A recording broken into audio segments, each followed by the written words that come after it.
Welcome, friends. Sending you all lots of love, peace, and light. Today's video is taken from portions of The Secret Doctrine by H.P. Blavatsky, published in 1888, from Book 1, Part 2. Moses is copied from Egyptian Sargon, the cube, Ankh, and cross, all phallic symbols. Please take a moment and help the channel to grow.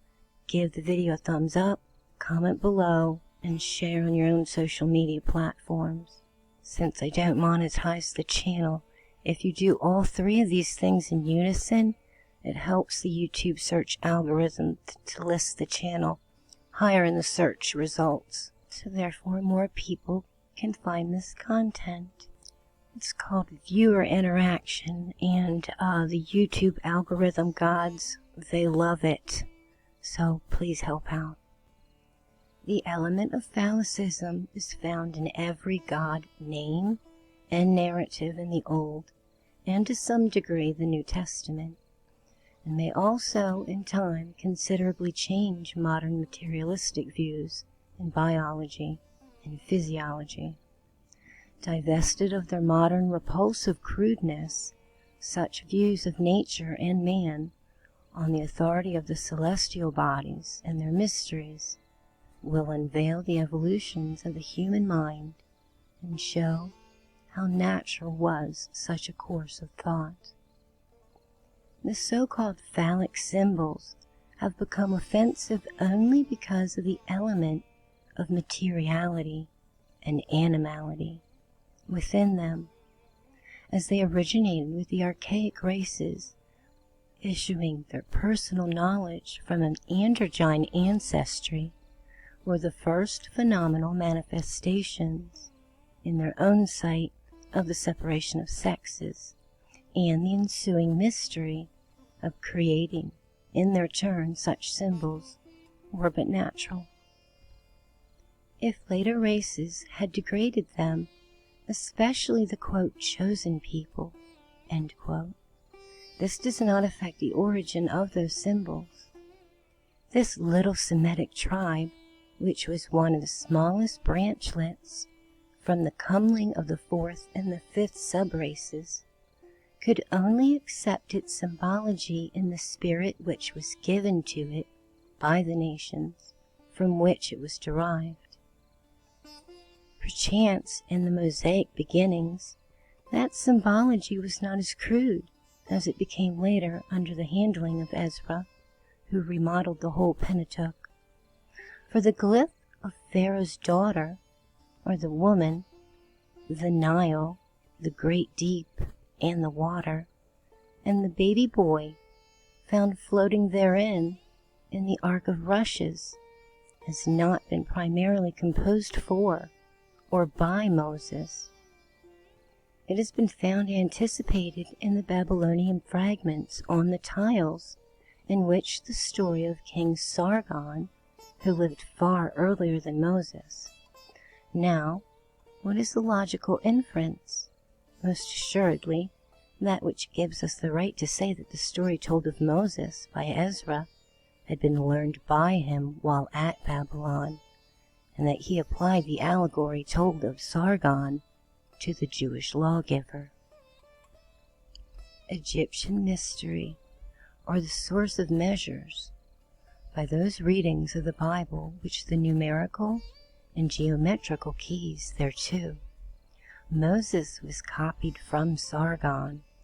On page 224 of the Assyrian Antiquities, Mr. George Smith says, quote, "In the palace of Sennacherib, I found another fragment of the curious history of Sargon, published in my translation in the Transactions of the Society of Biblical Archaeology, Volume 1, Part 1, on page 46."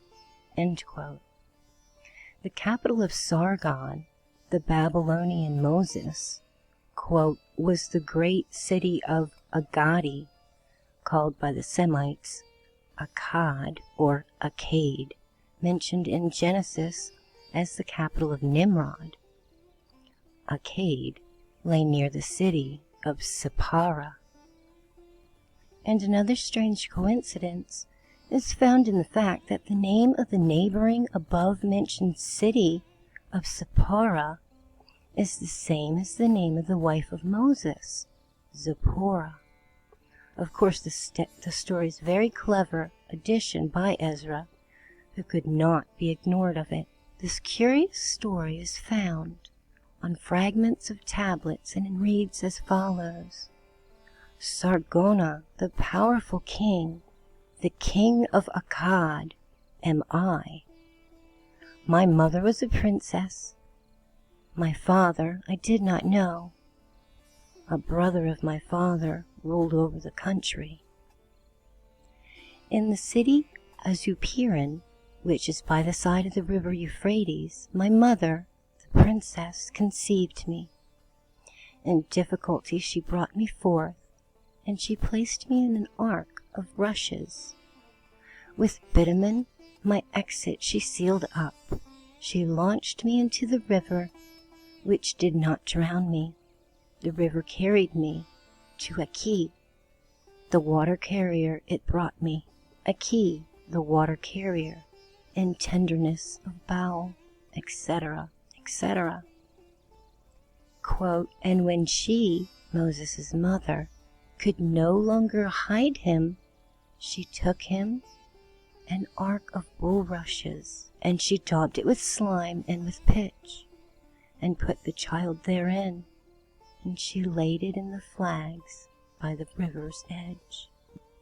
All this, notwithstanding the exoteric element, is now found in the two Testaments, is quite sufficient to class the Bible among esoteric works, and to connect its secret system with Indian, Chaldean, and Egyptian symbology. The whole cycle of biblical glyphs and numbers, as suggested by astronomical observations, astronomy, and theology being closely connected, is found in Indian exoteric as well as their esoteric systems. These figures and their symbols, the signs of the zodiac, the planets, their aspects and nodes, are known in astronomy as sextiles and quartiles, and so on, have been used for ages and aeons by the archaic nations, and, in as one sense having the same meaning as the Hebrew numerals. The earliest forms of elementary geometry must have certainly been suggested by the observation of the heavenly bodies and their groupings. Hence, the most archaic symbols in Eastern esotericism are a circle, a point, a triangle, a plane, a cube, a pentacle, and a hexagon, and plane figures with various sides and angles. This shows the knowledge and use of geometrical symbology to be as old as the world. Starting from this, it becomes easy to understand how nature herself could have taught primeval mankind, even without the help of divine instructors, the first principles of numerical and geometrical symbol language. Hence, one finds numbers and figures used as an expression and a record of thought in every archaic symbolical scripture. They are ever the same, with only certain variations growing out of the first figures. Thus, the evolution and correlation of the mysteries of the cosmos, of its growth and its development, spiritual and physical, abstract and concrete, were first recorded in geometrical changes of shape. Every cosmogony began with a circle, a point, a triangle, and a cube, up to the number 9, when it was synthesized by the first line and a circle, the Pythagorean mystic decad or decade, 10, the sum of all, involving and expressing the mysteries of the entire cosmos. recorded 100 times more fully in the Hindu system for him who can understand its mystic language. One recognizes them in the caves and the rock-cut temples of Hindustan and Central Asia, as in the pyramids and the lithographs of Egypt and America, in the catacombs of Ozymandias, in the mounds of the Caucasian snow-capped fastness, in the ruins of the Easter Island, everywhere, whither the foot of ancient man has ever journeyed. The 3 and the 4, the triangle and the cube, or the male and female universal glyph, showing the first aspect of evolving deity, is stamped forever in the Southern Cross in the heavens, as in the Egyptian crux ansata. As well expressed, quote, the cube unfolded is in display the cross of Tau, or the Egyptian form, or the Christian cross form. A circle attached to the first gives the ansated cross, the Ankh.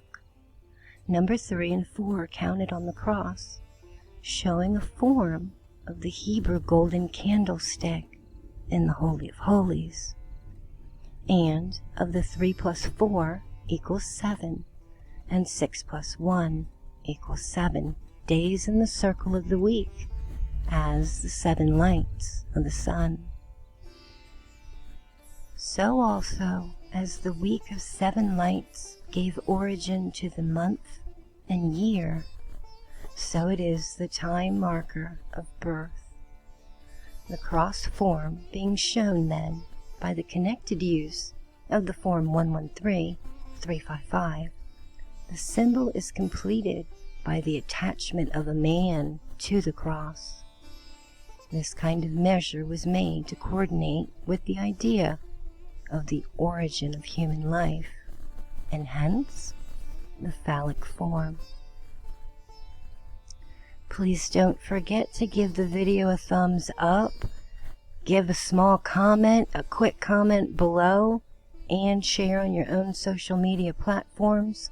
The trifecta of viewer interaction, and I will speak to you guys next time. Love yourselves and love each other unconditionally.